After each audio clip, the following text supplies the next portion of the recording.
17 महीना का जो कार्यकाल है वो स्वर्णिम कार्यकाल है, वो भारत के इतिहास में स्वर्ण अक्षरों में लिखा जाएगा। लेकिन वो तो बातूनी है, बात करना है। वो तो कहते थे मुख्यमंत्री जी कि कहां से पैसा लाओगे, हमारे नेता ने करके दिखाया, 5 लाख लोगों वैकेंसी जनरेट किया। में जो बैठे लोग हैं और सरकार के जो पदाधिकारी हैं उसके मिली भगत से अवैध शराब का धंधा होता है। कार्रवाई किस पर होती है? निरीह लोगों पर होती है, जो निरीह है, बेचारा है, लाचार है, बेबस है। ऐसा इलाज करेंगे कि उसकी आने वाली पीढ़ी भी कराएगी।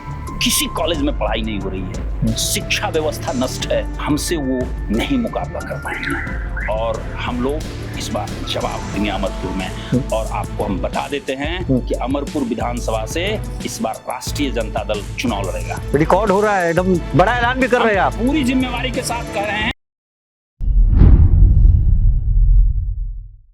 आपकी आवाज को सुनने आ रही है प्रभात खबर इलेक्शन एक्सप्रेस। देखते रहिए प्रभात खबर इलेक्शन एक्सप्रेस। नमस्ते, प्रणाम। मेरा नाम रोहित वर्मा है और इलेक्शन एक्सप्रेस लेकर हम पहुंच गए हैं बांका के अमरपुर विधानसभा सीट पर। हमने चौपाल लगाया, हमने आम जनता के मुद्दों को टटोला है। तो एक नाम पता चला, नाम था संजय चौहान। राष्ट्रीय जनता दल से दावेदारी इस बार इस विधानसभा चुनाव में देखने को मिलेगी। तेजस्वी यादव के सिपाही चुनावी मैदान में उतरने के लिए बिल्कुल तैयार है। इन्हें शिक्षाविद भी लोग कहते हैं। लेकिन हम गाड़ी में आ रहे थे तो लोग संजय जी हमें कह रहे थे कि खान सर पटना में फेमस है और यहाँ भागलपुर और बांका में संजय चौहान सर फेमस है। आप बच्चों के बीच चले जाते हैं, कॉलेज में क्लास लेने लगते हैं, बच्चों के बीच कोचिंग क्लासेस में क्लास लेते हैं। अभी हम भी आए तो देखे कि आपके परिसर में बच्चे पढ़ रहे थे, छोटे छोटे बच्चे पढ़ रहे थे। उनको आप कुछ बता भी रहे थे, उस पर हम आएंगे। लेकिन सबसे पहले आप अपना इंट्रोडक्शन दे, बिहार की जनता को बताएं संजय चौहान कौन? मेरा नाम संजय चौहान है। पिछले 25 वर्षों से हम बच्चों को प्रतियोगिता परीक्षा की तैयारी करवा रहे हैं। अभी हम आपके साथ, आपके सामने राष्ट्रीय जनता दल के एक सिपाही के हैसियत से उपस्थित हैं। जी, आप जो मेरे से सवाल करें हम उसका बेबाकी से जवाब देंगे। लोग कहते हैं कि आप नामचीन शिक्षाविद हैं। इस पूरे इलाके में जो है लोग आपको एक नामचीन शिक्षक के रूप में भी देखते हैं। आपने मुझे भी बताया, मैंने जाना भी है, कई स्टेशन मास्टर, कई ऑफिसर्स संजय चौहान ने दे दिया है इस बिहार की धरती से। अंग्रेज कहते थे अगर किसी देश का एक व्यवस्था नष्ट कर दिया जाए, शिक्षा की व्यवस्था, तो वहां की सारी व्यवस्थाएं स्वतः नष्ट हो जाएगी। वर्तमान सरकार जो है पिछले 20 वर्षों से इसने शिक्षा को ध्वस्त कर दिया। जब इसने शिक्षा को ध्वस्त कर दिया तो चिकित्सा व्यवस्था भी ध्वस्त हो गया। शिक्षा और चिकित्सा ये सरकार की जिम्मेवारी थी। दोनों मुद्दे पर सरकार विफल है। बिहार की जनता कराह रही है और बिहार की जनता की अब ये आशा है माननीय तेजस्वी यादव से कि उन्होंने जो 17 महीने में कमाल करके दिखाया, तो अब 25 में जब उनको पूर्ण बहुमत मिलेगा, पूरी शक्ति जनता देगी, तो बिहार का कल्याण होगा, बिहार का विकास होगा। और आज आम आदमी की स्थिति अमरपुर विधानसभा में या अन्य और भी आप पूरे बिहार में घूमेंगे देखेंगे तो हमारी स्थिति अच्छी नहीं है। हम बोल नहीं सकते हैं, मेरे बोलने की शक्ति को छीन कर दी गई। हमारे नेता आदरणीय लालू प्रसाद यादव जी ने 90 में जब उन्होंने सत्ता को संभाला तो समाज में 2 तरह के लोग थे। एक ऐसे लोग थे जिनको जुबान था, जो बोलते थे, और एक ऐसे लोग थे जिनको जुबान नहीं था, वो बोलते नहीं थे। उन्होंने आया तो सामाजिक न्याय की बात करी। दोनों को, जिसके पास जुबान नहीं था उसको जुबान दिया, वो बोलना शुरू किया। वर्तमान जो मुख्यमंत्री जी हैं, वर्तमान जो सत्ता शासन है, इसने दोनों को रौंदा। अभी अमरपुर में विकास की बात हो रही है, यहाँ विकास है, भ्रष्टाचार का विकास है, दलाली का विकास है। ठेकेदारी अगर 100 करोड़ रुपए का ठेका है तो उसमें 90 करोड़ रुपया भ्रष्टाचार के भेंट चढ़ गए।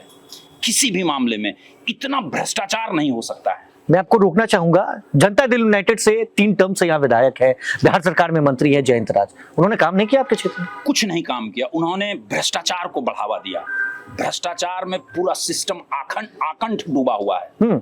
बालू का इलीगल माइनिंग हो, वो जब लघु जल शासन संधारण विभाग के जब मंत्री थे तो 1000 करोड़ रुपए का काम हुआ। आप ऐसे समझिए, अगर 100 करोड़ रुपया का काम है लघु जल संसाधन विभाग में, तो 95% भ्रष्टाचार का भेद चढ़ गया उसमें। अगर 2 करोड़ रुपए का कहीं काम हुआ है तो उसमें 10 लाख रुपए का काम हुआ। करप्शन चरम पर है। अब पदाधिकारियों का मनमाना इतना है कि आप कल्पना नहीं कर सकते हैं। गरीब गुरबा आम मतलब सब सर्व समाज कराह रहा है। नीतीश के पदाधिकारी उसको अपने जूते तले रौंद रहे हैं। स्टेशन का जिक्र मैंने पहले किया, स्टेशन पर आप बच्चों को पढ़ाएं, आपने अफसर बनाया है, ऐसे भी जिक्र है। बिल्कुल बच्चों को पढ़ाएं। हम अभयानंद पूर्व डीजीपी थे जी। उनसे हम प्रेरित होकर उनके साथ भी हम कई वर्षों तक शिक्षा के क्षेत्र में काम किया। आइकन मानते हैं? हाँ, उनको हमारे आदर्श हैं और उन्होंने हमको एक बात सिखाया। वो हमको अक्सर कहते थे कि संजय जी कोई काम आप ऐसा करिए कोई बोल नहीं सके, और उनके इस वाक्य को हम अपना आदर्श माने और हम उसी रास्ते पर चलते हैं। जो भी काम करते हैं पूरी ईमानदारी के साथ करते हैं। हमने बच्चों को पूरी ईमानदारी के साथ पढ़ाया। हम बांका जिले से आते हैं, भागलपुर में कोचिंग सेंटर की शुरुआत की है, लेकिन 2008 में हम 600 बच्चों को सेलेक्ट किए बांका जिले का और उसको 2 साल तक निःशुल्क पढ़ाएं और उस बैच का नाम हमने दिया बांका का 600 लाल। उस वक्त मेरे दिमाग में ये नहीं था कि हमको राजनीति करना है। राजनीति की इच्छा शक्ति मेरी तब हुई जब हमने वर्तमान सरकार के पदाधिकारियों का आतंक देखा। आपको हम एक घटना बताना चाहते हैं। बिल्कुल। बांका में एक कलेक्टर हुए, उनका नाम था सुहर्ष भगत। वो आरसीपी सिंह उस वक्त के जदयू के नेता के दामाद थे। उनके बारे में हम आपको एक बात बताना चाहते हैं। जब भागलपुर में हम ये इस कहानी के माध्यम से आपको समझाना चाहते हैं कि अफसरों का भ्रष्टाचार किस लेवल पर। लिपि सिंह के हस्बैंड की बात। लिपि सिंह के हस्बैंड। तो ये 2018 की घटना है। 2018 में एक वैकेंसी निकलता है पूरे देश स्तर पर एसएससी सीजीएल ग्रेजुएट लेवल का। उसमें income tax, excise, custom, CBI, CID 29 विभाग में इंस्पेक्टर लेवल का पदाधिकारी नियुक्त होता है। उसमें 100% धांधली हो गया। क्योंकि वर्तमान सरकार जब ये 5 में आए तो लोगों के बोलने के शक्ति को छीन कर दिया। लोग बोल नहीं सकते हैं। इन्होंने ईस्ट इंडिया कंपनी के तर्ज पर फूट डालो और राज करो के रणनीति पर अपना सरकार चलाए। ईस्ट इंडिया कंपनी हम आपको कोरिलेट कर देंगे कि वर्तमान सरकार ईस्ट इंडिया कंपनी कैसे है। पहले हम उस घटना का जिक्र करते हैं जी। तो उसमें 100% धांधली हो गया। धांधली जब हो गया तो बांका के डीएम ऑफिस में बच्चों के द्वारा एक प्रदर्शन किया गया, प्रोटेस्ट किया गया था और बहुत शांतिपूर्ण प्रोटेस्ट था। उसमें हम गए, हमको बच्चों ने बुलाया, हम गए और हमने अपनी बात रखा। तो एसडीएम जो सुहर्ष भगत थे उन्होंने मेरे ऊपर मुकदमा कर दिया। अच्छा। मुकदमा जब कर दिया तो हम भी उनके ऊपर मुकदमा किए, तुरंत कोर्ट में जाकर मुकदमा किए। और मुकदमा करके हम वहां से अपना कोचिंग सेंटर नहीं आ पाए कि जगदीशपुर सीओ को उन्होंने फोन कर दिया कि चौहान स्कूल की नापी करो। अच्छा। तो सीओ साहब हमको फोन किए कि भाई हम आपका स्कूल नापी करें। बोले क्यों नापी करिएगा? तो एसडीएम का फोन है। हम बोले मौखिक या लिखित? उन्होंने कहा नहीं मौखिक आदेश है। हम बोले आप कैसे मेरा स्कूल नाप दीजिएगा? उसके बाद हम डीएम साहब के पास गए तो डीएम साहब नहीं थे ऑफिस में। अच्छा। और डीएम साहब फोन भी नहीं उठाते थे। ओके। वो बड़े बड़े मिनिस्टर्स का फोन नहीं उठाते थे, एमएलएस का फोन नहीं उठाते थे। इस सरकार के पदाधिकारी फोन वगैरह भी नहीं इंटरटेन करते आम आदमी का। तो हमने एसपी को फोन किया जो सीनियर एसएसपी थे। हमने उनसे कहा कि इस तरह की घटना है और हम कल स्कूल बंद करने का घोषणा कर देंगे और हम अभी सड़क पर बैठ जाएंगे। तो एसपी साहब आए और हमको समझाएं, बोले आपको ऐसा कुछ नहीं करने जा रहे हैं आप। और उसके बाद फिर यहाँ से फोन गया कि स्कूल से कि ये लोग सीओ साहब ने हमको फोन किया कि एसडीएम का फोन आया था, आप निकलिए जल्दी से वहां से। अच्छा। मतलब कि हम अगर सरकार के वैकेंसी में धांधली है उसकी आवाज उठा रहे हैं तो मेरे स्कूल की नापी कराई जा रही है। वर्तमान जो अमरपुर विधानसभा है यहाँ के पदाधिकारियों का मनोबल इतना बढ़ा हुआ है कि आप समझिए कि पदाधिकारी और राजनेता दोनों मिलके दलाल, ठेकेदार, चापलूस उसके माध्यम से अमरपुर विधानसभा के राजनीति की दिशा और दशा को तय करना चाहते हैं, जो हम लोग इस बार नहीं होने देंगे। जनता कराह रही है। हम लोग 2025 में तेजस्वी यादव के नेतृत्व में एक सुंदर सरकार बनाएंगे, सामाजिक न्याय की सरकार बनाएंगे, जहां गरीब, गुरबे, दबे, कुचले सबकी आवाज सुनी जाएगी। पीछे जनता जनार्दन बैठी है। मैं आपका फेसबुक भी चेक कर रहा था जब गाड़ी में बैठा था, तो मैंने कई चीजें देखी। आदमी जब देहांत हो जाता है किसी का भी, आप तुरंत उठते हैं, चले जाते हैं। अभी हम आपको बताएंगे कि अमरपुर विधानसभा में घटना घटा। एक मरीज टीबी से पीड़ित था। टीबी का इलाज बहुत सामान्य है और आसान है। बिल्कुल। शंभूगंज पीएससी में, यहाँ का जो पीएससी, वहाँ इलाज नहीं होता है, डॉक्टर का काम है रेफर करना। अच्छा। तो वहां जाने के बाद उन्होंने रेफर कर दिया मायागंज। अब मायागंज से उनको रेफर कर दिया एनएमसीएच पटना। अच्छा। अब उनके पास कोई साधन नहीं था जाने के लिए, बहुत गरीब थे। मुझे जानकारी मिली, हम गए और हमने कहा कि आपके इलाज की सारी व्यवस्था आज से हम करेंगे। लेकिन दुखद है कि वो जाने के पहले उनका देहांत हो गया, उनको नहीं बचा पाए। हमने उस वक्त उनको आर्थिक सहायता भी दी। वो जब प्लान कर रहे थे जाने का, 1-2 दिन में उनको जाना था पीएमसीएच में, वहाँ एनएमसीएच में इलाज कराने के लिए, तो उनकी मृत्यु हो गई। तो बहुत दुखद स्थिति है, बहुत बुरा हाल है। स्वास्थ्य व्यवस्था ठीक नहीं है, चिकित्सा और शिक्षा दोनों नष्ट है। सरकार के लोग जबरदस्ती आम आदमी को एक चश्मा पहनाना चाहते हैं, जो स्वाभाविक चश्मा नहीं है। आप किसी भी जनता दल यू के नेता का इंटरव्यू देख लीजिए, उससे बात करके देख लीजिए, वो 20 साल की बात नहीं करेगा, वो 15 साल पर चला जाएगा। तो कैसे जीत रही है जनता दल यूनाइटेड 3 टर्म से लगातार? हम आपको बोले, ईस्ट इंडिया कंपनी कैसे राज किया हिंदुस्तान में? उसने आपस में फूट डाला, इसने आपस में फूट डाला, इसने सभी समाज के दलालों, चापलूसों और चाटुकारों को इकट्ठा किया और वो चापलूस और दलाल समाज में जाके लोगों को गुमराह करना शुरू किए। वो लोगों को बरगलाएं, आपस में लड़ाएं। तो उससे, जैसे हम आपको एक घटना बताना चाहते हैं, अभी आप भूमिगत अधिग्रहण का नाम सुने होंगे कि सरकार कह रही है कि जमीन का कागज दीजिए। ये सबसे पहले कानून अंग्रेज पदाधिकारी, बहुत क्रूर था, उसका नाम था डलहौजी। सबसे पहले उसने भारतीयों को बोला, भारत के किसानों को बोला कि आपके जमीन का हम पेपर लेंगे, आप हमको अपने जमीन का पेपर दीजिए। और वो जाता था, जैसे नीतीश के पदाधिकारी अभी शिविर लगाते हैं, वैसे वो शिविर लगाता था। अच्छा। हमारे भारत में परंपरा है, जमीन का हस्तांतरण होता है। मेरे दादाजी को उनके पिताजी हस्तांतरण किए, मेरे दादाजी का जमीन फिर वो मेरे पिताजी, अब हम, इस तरीके से हस्तांतरण होता है। तो डलहौजी इतना क्रूर था, करीब 10 करोड़ लोगों का जमीन वो कब्जा कर लिया। अच्छा। और वो ईस्ट इंडिया कंपनी का जमीन हो गया, चूंकि वो साक्ष्य नहीं जमा कर पाए जी। तो ये सरकार यही चाह रही है कि हम लोगों का जमीन के नाम पर उसको तंग करें।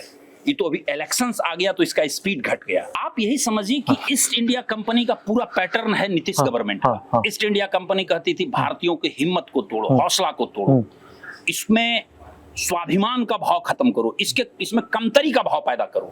नीतीश कुमार अपने पदाधिकारियों को कहते हैं कि अगर कोई आम आदमी आता है आपके कार्यालय में, उसको पहले नीचा दिखाओ, उसको बाहर बैठाओ, उसको टॉर्चर करो, उसको 10 बार दौड़ाओ, उसको जलील करो, उसके बाद उससे घूस लो, क्योंकि उसकी पोस्टिंग होती है पैसे से। संजय जी, बिहार में कई बड़ी पार्टियां हैं, बीजेपी है, जेडीयू है, कांग्रेस है। तेजस्वी यादव, लालू यादव में क्या दिखा संजय जी को जो पीछे पीछे चल दिए? वर्तमान सत्ता के अहंकार को तेजस्वी यादव और लालू यादव के अलावा कोई चुनौती नहीं दे सकता है। कोई नहीं, कोई पार्टी में दम नहीं है जो कि वर्तमान सत्ता के अहंकार को चुनौती दे सके। तो एकमात्र लालू यादव और तेजस्वी यादव में और राष्ट्रीय जनता दल में वो शक्ति है जो वर्तमान सत्ता के अहंकार को चुनौती दे दिया, इसलिए हम उनके पास गए। 17 महीने का जिक्र होता है हमेशा, बड़े बड़े मंचों से, सदन से लेकर संसद तक इस बात को उठाया जाता है। राजद के नेता उठाते हैं कि 17 महीने के कार्यकाल जो तेजस्वी और नीतीश कुमार का रहा, तेजस्वी ने सब कुछ करके दिखा दिया। 17 महीना का जो कार्यकाल है वो स्वर्णिम कार्यकाल है, वो भारत के इतिहास में स्वर्ण अक्षरों में लिखा जाएगा। लेकिन क्रेडिट नीतीश कुमार की पार्टी लेगी। क्रेडिट कैसे नीतीश कुमार की पार्टी लेगी? नीतीश कुमार के पास 40 एमएलए है और हमारे पास 80 एमएलए है। आप बताइए कि सरकार में जो काम हुआ, 80 एमएलए को क्रेडिट मिलेगा कि 40 एमएलए वाले पार्टी को क्रेडिट मिलेगा? वो तो बातूनी है, बात करना है।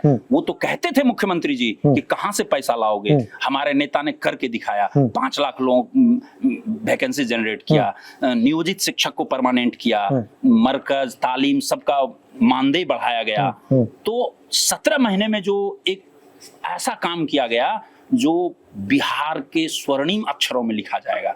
15 साल का जो 20 साल का जो ये कुशासन था अभी, जिसको आप सुशासन कहते हैं, सुशासन नहीं है, दुशासन का राज है, महाजंगल राज।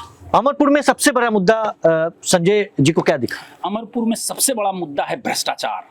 किस तरीके का भ्रष्टाचार? हर किसी भी विभाग में भ्रष्टाचार। आप किसी भी कार्यालय में चले जाइए, थाने में चले जाइए, ब्लॉक में चले जाइए, तो आपसे वो पैसा भी लेगा और आपको नीचा भी दिखाएगा, आपको वो जूते तले रौंदेगा, तब आपका काम करेगा।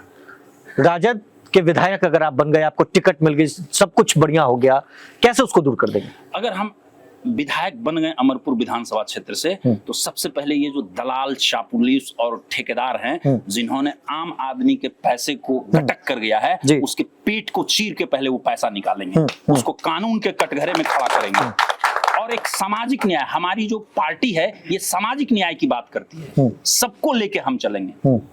लेकिन कई नेता हैं जो इस विधानसभा से आते हैं, वो कहते हैं कि भाई 2005 के पहले जब राष्ट्रीय जनता दल का यहाँ दबदबा हुआ, जब उसके विधायक हुए, लोग घर से नहीं निकलते थे। नहीं, ये परसेप्शन क्रिएट किया गया, ऐसा था नहीं। ये मीडिया के माध्यम से, कुछ ऐसे मीडिया थे जिनको अपने कंट्रोल में रख के एक परसेप्शन क्रिएट किया गया, ये माहौल बनाया गया। ऐसी सच्चाई नहीं थी, सब लोग घर से निकलते थे। आज लोग सशंकित है, लोग घर से निकलते भी थे और बोलते भी थे। उस वक्त लोगों में बोलने की शक्ति थी, वर्तमान सरकार में लोगों की बोलने की शक्ति नहीं है। अत्याचार हो रहा है, कराह रहा है, लेकिन बोल नहीं पा रहा है, यही अंतर है बेसिकली। हमने एक सोशल मीडिया पर कैंपेनिंग भी चलाया, कई सवाल हमारे पास आए। जो मौजूदा विधायक हैं, बिहार सरकार में मंत्री हैं, उन्होंने पूरा नहीं किया। अमरपुर बाईपास का कार्य लंबित है, मेडिकल कॉलेज का भी निर्माण कार्य अभी शुरू नहीं हुआ। देखिए, मेडिकल कॉलेज का जो निर्माण कार्य है, मेडिकल कॉलेज सरकार बना देगी, क्योंकि उसमें बनाने में उसको बहुत बड़े लेवल पर कमीशन आएगा, ठेकेदार को रोजगार मिलेगा, चापलूस और चाटुकार उससे पैसा कमाएंगे। लेकिन हम आपसे बहुत विनम्रता के साथ एक बात पूछते हैं कि वर्तमान सरकार डॉक्टर कहां से अपॉइंट करेगा?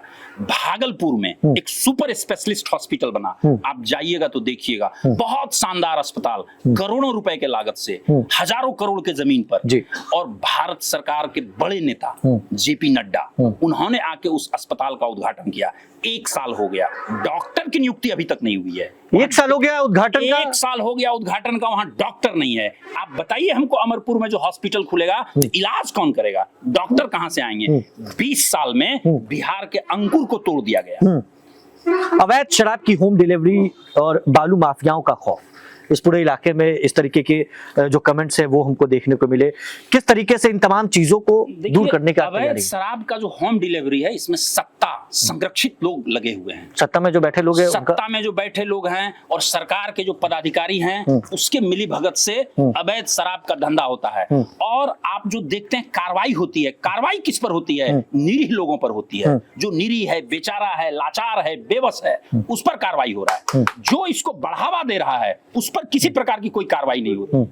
आप इस पूरे इलाके के नामी शिक्षाविद भी हैं, कोई विद्यालय, कोई महाविद्यालय, यूनिवर्सिटी इस पूरे इलाके में कोई बढ़िया जहां युवा जा सके, जहां पढ़ लिख सके, ये नहीं है। अब तक ये नहीं आया। 3 टर्म से विधायक जनता दल यूनाइटेड के हैं। क्या आप अगर यहाँ से जीत कर आते हैं, जनता आपको जिताती है, जनता जनार्दन का आशीर्वाद आता है, तो इसको लेकर सदन तक किस बात को उठाएंगे? देखिए, हम 25-30 साल तक बच्चों को पढ़ाए हैं और शिक्षा का जो अंतरात्मा है वो हम समझते हैं जी। अमरपुर विधानसभा छोड़ दीजिए, पूरे बिहार में एक सरकार का कॉलेज और इंस्टीट्यूशंस बता दीजिए जहां पढ़ाई होता है। किसी कॉलेज में पढ़ाई नहीं हो रही है, शिक्षा व्यवस्था नष्ट है, सब कागज पर है, बिल्डिंग बन रहा है, बेंच लग रहा है। अभी आप देखे होंगे बिहार विधान परिषद में सत्ता पक्ष के एक विधान पार्षद हैं संजीव सिंह, उन्होंने विधान परिषद में दिखाया, सभी लोग थे, मंत्री थे, मुख्यमंत्री थे, उन्होंने कहा कि ये 150 रुपए का बैग 1200 रुपए में बेचा जा रहा है। मतलब 1200 रुपए उसका कॉस्टिंग सरकार को लगा और उसकी कीमत है मात्र 120 रुपया, 130 रुपए। आप इससे अंदाज कर सकते हैं कि शिक्षा में किस चीज का विकास हो रहा है। ये हम नहीं कह रहे हैं, ये सत्ता पक्ष के विधान पार्षद कह रहे हैं और सड़क पे नहीं कह रहे हैं, सदन में कह रहे हैं। कैसे दूर करेंगे इन सब जो मुद्दे हैं उसको? सबसे पहले तो ये जो भ्रष्टाचारी है, ये दलाल प्रवृत्ति के लोग हैं, इसके होश ठिकाने लगाने होंगे। ये जो दलाल हैं, भ्रष्टाचार हैं, जो लूट रहे हैं, वो जो चाह रहे हैं कि हम अमरपुर विधानसभा के दशा और दिशा को तय कर दें, सबसे पहले इनको सलाखों के अंदर करना होगा। कर देंगे? हम बिल्कुल कर देंगे, 100% कर देंगे, निश्चित रूप से कर देंगे। ऐसा इलाज करेंगे कि उसकी आने वाली पीढ़ी भी कराएगी। रिकॉर्ड हो रहा है, एकदम बड़ा ऐलान भी कर रहे हैं आप। पूरी जिम्मेवारी के साथ कह रहे हैं कि जितना भ्रष्टाचार हुआ है, हजारों करोड़ रुपए का, आप चारा घोटाला का चर्चा सुनते होंगे, भागलपुर में सृजन घोटाला हुआ, आप उसकी चर्चा नहीं सुनिएगा। सृजन घोटाला में सरकार के खजाने का पैसा हस्तांतरित हो गया एक नॉन बैंकिंग कंपनी में, और आप समझिए कि उसमें दस्तखत डीएम साहब कह रहे हैं कि मेरा फॉल्स सिग्नेचर है। डीएम साहब की नौकरी किस बात के लिए थी? हजारों करोड़ रुपए का ट्रांसफर हो जाता है नॉन बैंकिंग कंपनी में, और आज तक उसके गुनाहगार को, असली गुनाहगार को सरकार ढूंढ नहीं पाई। छोटा छोटा जो प्यादा है वो पकड़ा रहा है, असली चोर जो है वो सरकार और सिस्टम को चला रहा है। हम लोग उस चोर को पकड़ेंगे। चलिए बात करते हैं वो 5 बड़े काम जो इस विधानसभा क्षेत्र में संजय चौहान जब जीत कराएंगे तो सबसे पहले करेंगे यहाँ की जनता के लिए। सबसे पहला काम हम करेंगे, शिक्षा व्यवस्था को दुरुस्त करेंगे, चिकित्सा व्यवस्था को दुरुस्त करेंगे, लॉ एंड ऑर्डर को अच्छा करेंगे, सड़क को अच्छा काम करेंगे सड़क में, और ये जो सरकारी तंत्र में भ्रष्टाचार अंदर जड़ तक फैला हुआ है उसको समाप्त करेंगे। भ्रष्टाचार को लेकर काफी एग्रेसिव नजर आ रहे हैं। भ्रष्टाचार बर्बाद कर दिया मेरे बिहार को। वर्तमान सरकार ढिंढोरा पीट रहे हैं। स्किल इंडिया की बात होती है, स्किल इंडिया के प्रचार में जितना पैसा खर्चा हो गया, स्किल बढ़ाने में 1% नहीं खर्च हुआ। आज हमारे बिहार की स्थिति यह है कि अगर कोई प्राकृतिक आपदा आ जाए बिहार में तो यह बिहार कीड़े की तरह रहेगा। हम आपको एक उदाहरण बताते हैं। मेरा एक बच्चा आईएएस का तैयारी करता है दिल्ली में। दिल्ली में एक जगह है वो ओल्ड राजेंद्र नगर, वहां अंग्रेजी माध्यम वाले बच्चे पढ़ते हैं। आपको हम इस एग्जाम्पल से समझाना चाहते हैं कि हमारी देश की स्थिति क्या है। वहां पर एक घटना घटी, बहुत मीडिया में भी आया कि अंडरग्राउंड में पानी चला गया और 10-12 बच्चों का डेथ हो गया, और 6 घंटे 7 घंटे के बाद वहां रेस्क्यू टीम पहुंचा। दिल्ली का ओल्ड राजेंद्र नगर जो देश का दिल है, आईएएस की तैयारी करने वाले बड़े बड़े घराने के बच्चे थे, जो टॉप क्लास समाज का बच्चा था, वहां 6 घंटा 8 घंटा के बाद रेस्क्यू टीम पहुंचती है। तो आप बताइए, अगर अमरपुर विधानसभा या मेरे बिहार के किसी गांव में कोई प्राकृतिक आपदा आ जाए तो कितने दिन के बाद रेस्क्यू टीम पहुंचेगी, कितने दिन के बाद हमको सिस्टम का सपोर्ट मिलेगा? तो हमारी तैयारी नगण्य है, सब कुछ बात में चल रहा है, चाटुकार और दलाल हॉबी है। जब तक इसको नष्ट नहीं करेंगे तब तक अच्छे बिहार का निर्माण नहीं कर सकते हैं, और ये सब काम हमारे नेता तेजस्वी यादव कर सकते हैं। तेजस्वी यादव के नेतृत्व में हम लोग 2025 में एक सुंदर सरकार बनाएंगे, सामाजिक न्याय की सरकार बनाएंगे, और आप लोगों को भी आजादी मिलेगी। आज कहीं न कहीं आप लोगों पर भी कंट्रोल है। नहीं, हम तो छापते हैं, प्रभात खबर तो लगातार आप छापते हैं, आप निर्भीक हैं, बट आप इंडिविजुअल नहीं, मीडिया पर भी कंट्रोल है। क्या दिखाना है, क्या करना है, क्या चलाना है, ये खास लोग तय करते हैं, सिस्टम के लोग तय करते हैं। लेकिन जब आप जिस जंगल राज की बात करते हैं उस वक्त आप बेबाकी से खबर चलाते थे, आपको कोई रोकता नहीं था। आज अगर करप्शन हो रहा है 100%, तो 1% मीडिया में आ पाता है, और पहले अगर 1% करप्शन होता तो उसको 100% बढ़ा चढ़ा के दिखाया जाता था।